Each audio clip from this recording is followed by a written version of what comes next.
guys and welcome back to my channel. This is Lynn with Laksha. So today of the video is lightning. मतलब कि हर एक class के बच्चे के लिए ओनली 8th क्लास के नहीं, कोई सा भी कंफ्यूजन हो मुझे कमेंट सेक्शन में ज़रूर बता दीजिएगा, तो मैं वहाँ पर ही आपको आंसर ज़रूर दे दूँगी।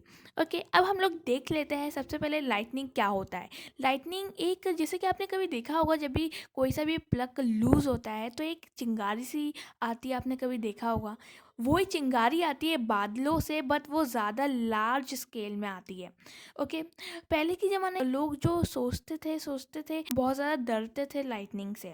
ओके, और वो लोग सोचा करते थे कि जैसी जब भी लाइटनिंग होती थी, वो लोग सोचा करते थे कि गॉड आ गए हैं, बट ऐसा नहीं होता था। लेकिन ऑफ कोर्स अब अपन समझ गए कि लाइटनिंग कैसे होता है। ओके, तो लाइटनिंग एक क्या कैसे होता है, वो एक्यूमिनेशन होता है, बादलों में चेंजेस होता है। लाइटनिंग कैसे होता है? Okay, what is the story of lightning.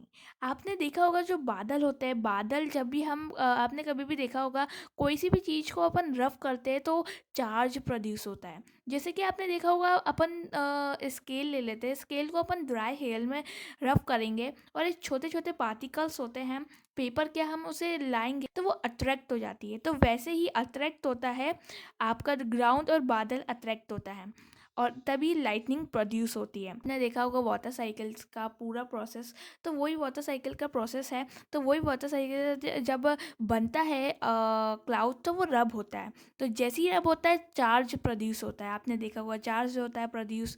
तो जो चार्ज प्रोड्यूस होता है, तो जो नेगेटिव और पॉजिटिव चार्जेस होते हैं, अपन अपन सबको पता है कि दो टाइप के चार्जेस होते हैं, नेगेटिव एंड पॉजिटिव। तो जो ऐसे रब होते होते होते होते bottom of the positive charges top of the clouds में आ जाते हैं। और जो ग्राउंड होता है वो क्या हो जाता है, वो हो जाता है पॉजिटिव चार्जेस। अब आपने देखा है कि जो नेगेटिव और पॉजिटिव चार्जेस होता है वो अट्रैक्ट होने की तो कोशिश ज़रूर करेंगे। ठीक है, तो इसलिए जो नेगेटिव चार्जेस है वो पॉजिटिव चार्जेस के पास आने की कोशिश करते हैं, तभी एक लाइटनिंग प्रोड्यूस होती है। अब हम लोग देख लेते हैं लाइटनिंग में कौन कौन सा सेफ्टी हमें रखना चाहिए। सबसे पहले तो आपको आप खुली जगह में हो तो सबसे पहले हमें एक सेफ प्लेस में जाना चाहिए भागते हुए। ओके, और जब भी आप लाइटनिंग की आपने न्यूज़ सुनी है, क्योंकि वेदर डिपार्टमेंट से न्यूज़ आती होगी, क्योंकि वो लोग पूरी वेदर की जानकारी रखते हैं। तो आपने कभी भी न्यूज़ सुनी है या आपको लग रहा है कि लाइटनिंग होने वाली है, तो सबसे पहले सेफ प्लेस में चले जाना चाहिए। Okay, finding a safe place. अब कौन कौन सी सेफ प्लेस है आपके लिए लाइटनिंग, मतलब अपने आप को सेफ रखने के लिए? सबसे पहले हाउस, बिल्डिंग, कार, बस, जो पीक पैक है पूरा वो ही आप सेफ है। और अम्ब्रेला बिल्कुल सेफ नहीं है आपके लिए। जैसे कि हाउस पूरा सेफ होता है, बिल्डिंग आप वहाँ पर सेफली आप रह सकते हो। ओके, कार सेफ रहती है, लेकिन कार नहीं होनी चाहिए पूरी पैक्ड कार होनी चाहिए, ऐसी बस। और ये उसके अंदर रहना, बाहर बिल्कुल भी नहीं रह सकते आप। उसके अंदर रहोगे तो परफेक्टली आप सेफ रहोगे। अब आप देखते हैं कि does and doesn't during a thunderstorm. तो घर के अंदर अंदर हमें क्या करना चाहिए, क्या करना चाहिए, लेते हैं। सबसे पहले अपन देखते हैं कि open vehicle like motor bikes, tractors, construction machinery, open cars and not safes. ये सारी चीज़ें सेफ़ नहीं होती है। मोटर बाइक्स, ट्रैक्टर्स, ये सारी चीज़ें सेफ़ बिल्कुल भी नहीं होती है लाइटनिंग के द्वारा। ओके, हमें और आप ओपन फील्ड में हो तो आप बड़े बड़े ट्रीज़ और शेल्टर इन पार्क्स जो होते हैं, शेल्टर पार्क्स में, उससे आप बच नहीं सकते हो। ठीक है, और आप ऐसा मत समझना कि अम्ब्रेले से आप बच सकते हो। अम्ब्रेला आपके लिए बिल्कुल भी प्रोटेक्ट साबित नहीं होगा, क्योंकि अम्ब्रेला से आप बिल्कुल भी बच नहीं सकते हो। और आप फॉरेस्ट में हो तो आप क्या करोगे? आप फॉरेस्ट में हो तो जो शेल्टर होता है, मतलब कि आप फॉरेस्ट में हो तो आप बच सकते हो वहाँ पर भी। वहाँ पर जो छोटे छोटे जो ट्रीज़ होते हैं वहाँ पर फॉरेस्ट में, आप वहाँ उसके नीचे जाकर बैठ जाओ। और कौन सी पोजीशन में बैठना है मैं आपको बता देती हूँ। पोजीशन आपको ये स्क्रीन में दिख रही होगी वीडियो में, ऐसी पोजीशन में हमें हर समय बैठना चाहिए।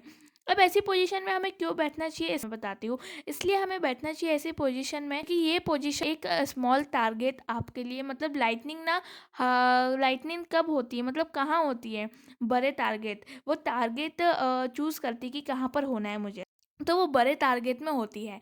तो हम ऐसे बैठेंगे तो हम एक छोटा टारगेट साबित करेंगे।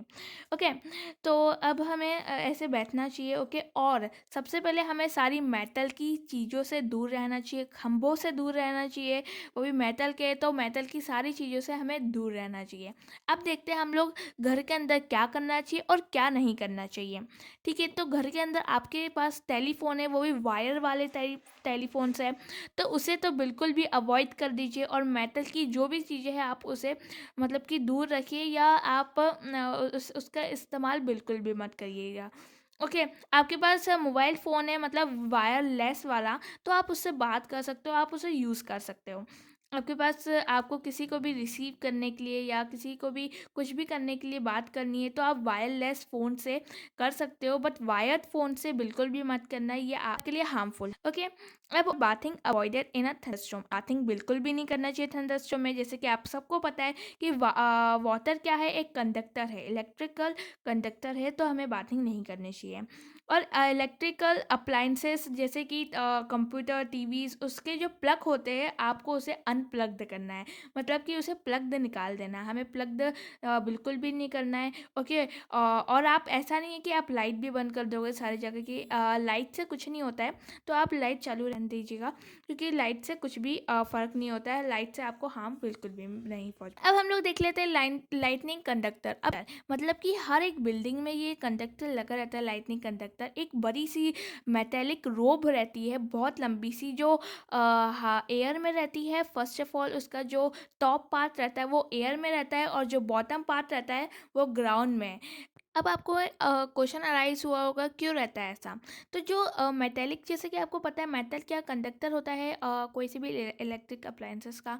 ओके, तो जो मेटल जो लाइटनिंग रहेगी वो उसे अट्रैक्ट करेगी। सबसे पहले वो हवा में रहती है, ज़्यादा बड़ी रहती है, तो उससे क्या होगा, वो टारगेट बनेगा, तो टारगेट बनते हुए वो आएगा, और जो रोप के मतलब मेटेलिक रोप के द्वारा वो नीचे जाएगा, अंडरग्राउंड चले जाएगा। जो भी चार्जेस है वो अंडरग्राउंड चले जाएगा, और हमें कुछ भी हार्म नहीं होगा उससे। तो जैसे कि आप सबने देखा होगा कि हमें पूरा की पूरा समझ आ गया होगा आपको लाइटनिंग कैसे होती है, क्यों होती है, और इसके लिए हमें क्या सेफ्टी मेजर्स रखने चाहिए। आपको कोई भी डाउट है आप मुझे कमेंट सेक्शन में ज़रूर बताना, तो मैं उसका आंसर मैं कमेंट सेक्शन में दे दूँगी। सो गाइज, और भी ऐसे वीडियो के लिए मेरे चैनल को सब्सक्राइब ज़रूर कीजिएगा। So guys, thank you for watching my video.